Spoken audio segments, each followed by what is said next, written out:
തീർച്ചയായും നാം തന്നെയാണ് തൗറാത്തിനെ അവതരിപ്പിച്ചിരിക്കുന്നത്. അതിൽ മാർഗദർശനവും പ്രകാശവുമുണ്ട്. അല്ലാഹുവിന് കീഴ്പ്പെട്ട പ്രവാചകന്മാർ യഹൂദ മതക്കാർക്ക് അതിനനുസരിച്ച് വിധി കൽപ്പിച്ചു പോന്നു. പുണ്യവാന്മാരും പണ്ഡിതന്മാരും അതേ പ്രകാരം തന്നെ വിധി കൽപ്പിച്ചിരുന്നു. കാരണം അല്ലാഹുവിന്റെ ഗ്രന്ഥത്തിന്റെ സംരക്ഷണം അവർക്ക് ഏൽപ്പിക്കപ്പെട്ടിരുന്നു. അവരതിന് സാക്ഷികളുമായിരുന്നു. അതിനാൽ നിങ്ങൾ ജനങ്ങളെ പേടിക്കാതെ എന്നെ മാത്രം ഭയപ്പെടുക.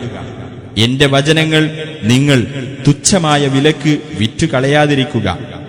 അല്ലാഹു അവതരിപ്പിച്ചു തന്നതനുസരിച്ച് ആർ വിധിക്കുന്നില്ലയോ അവർ തന്നെയാകുന്നു അവിശ്വാസികൾ. ജീവന് ജീവൻ, കണ്ണിന് കണ്ണ്, മൂക്കിന് മൂക്ക്, ചെവിക്ക് ചെവി, പല്ലിന് പല്ല്, മുറിവുകൾക്ക് തത്തുല്യമായ പ്രതിക്രിയ എന്നിങ്ങനെയാണ് തൗറാത്തിൽ നാം അവർക്ക് നിയമമായി വെച്ചിട്ടുള്ളത്.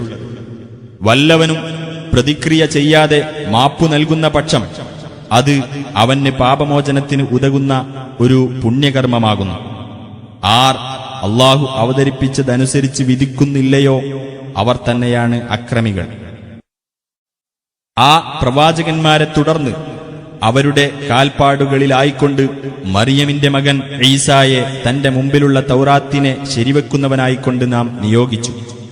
സന്മാർഗ നിർദ്ദേശവും സത്യപ്രകാശവും അടങ്ങിയ ഇഞ്ചീലും അദ്ദേഹത്തിന് നാം നൽകി. അതിന്റെ മുമ്പിലുള്ള തൗറാത്തിനെ ശരിവെക്കുന്നതും സൂക്ഷ്മത പാലിക്കുന്നവർക്ക് മാർഗദർശനവും സതുപദേശവുമത്രേ അത്. ഇഞ്ചീലിന്റെ അനുയായികൾ അല്ലാഹു അവതരിപ്പിച്ചതനുസരിച്ച് വിധി കൽപ്പിക്കട്ടെ.